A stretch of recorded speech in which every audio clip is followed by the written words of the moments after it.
ये देखें आपके लिए न्यू कंसेप्ट है। जिस तरह स्ट्रक्चर लिखते हैं उस तरह शुरू में हमने यूनियन लिखना है, उसके बाद यूनियन का नाम जो आपने देना, मैंने माई यू दिया है।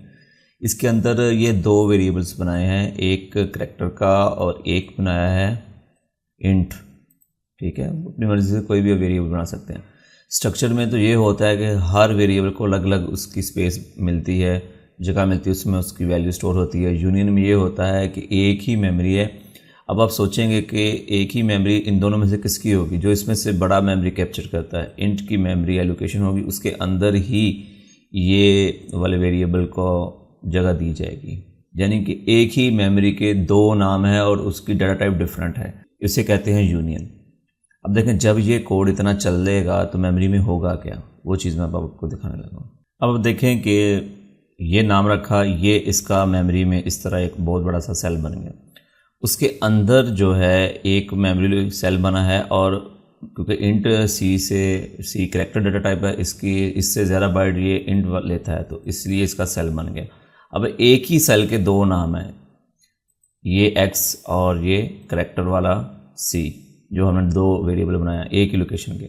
जब आप इसको वैल्यू देंगे इंट तो वो भी सी में स्टोर होगी, जब आप इसको वैल्यू देंगे सी को, जब आप वैल्यू देंगे एज अ करैक्टर तो वो भी इसमें स्टोर होगी। अब आप सोचेंगे कि जो करैक्टर की वैल्यू वो इसमें कैसे स्टोर हो सकती है। उसकी रीज़न ये है कि करैक्टर का आस्की कोड इस्तेमाल करता है कंप्यूटर। अगर आप ए इसको एज अ करैक्टर देंगे तो ए का पीछे आस्की कोड जो है वो 97 है। चलिए मैं आपको अभी चेक करवाता हूँ। अब हम वापस कोड की तरफ आ गए हैं, तो इसमें ऐसे करते हैं कि एक्स को वैल्यू दे दें, तो दोनों एक ही मेमोरी की तरफ पॉइंट कर रहे हैं, यानी कि एक मेमोरी के दो नाम हैं। अब मैं एक्स को जो है वैल्यू 97 देता हूँ।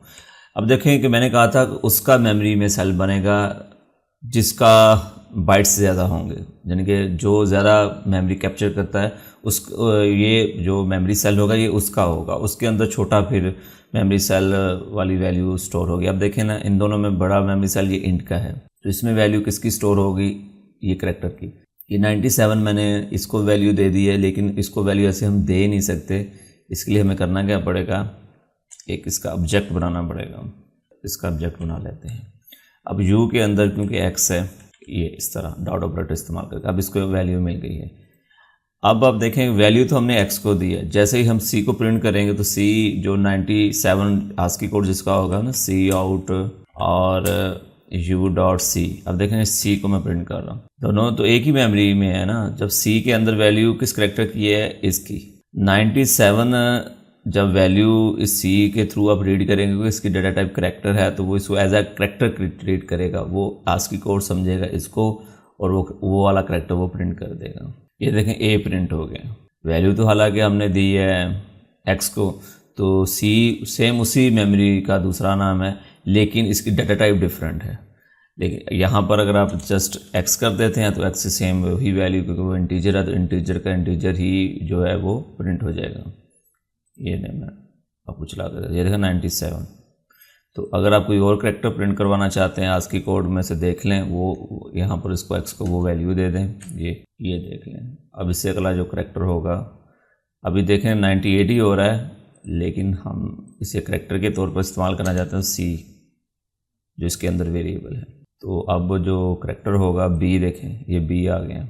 अब इस यूनियन की डेफिनेशन ज़हन में रखनी है आपने कि स्ट्रक्चर के अंदर ऐसे होता है कि we have different data members. हमारे पास जो उसके अंदर वेरिएबल्स होते हैं उन्हें हम मेंबर्स कहते हैं, and all of these have their own memory space. उनकी तमाम की जो मेमोरी है ना वो डिफरेंट है, सबकी अपनी अपनी बनती है। लेकिन इन यूनियन के अंदर क्या होता है, जो मेमोरी लोकेशंस होती है इस सेम एक ही होती है, वाइल द फर्स्ट जो डाटा मेंबर है वो पहला नाम है उस मेमोरी लोकेशन का। होवेवर ताहम या इसके बावजूद जो दूसरा जो नाम होता है डाटा मेंबर का वो उसी सेम लोकेशन का दूसरा नाम होता है, यानी कि एक ही चीज़ के दो नाम हैं।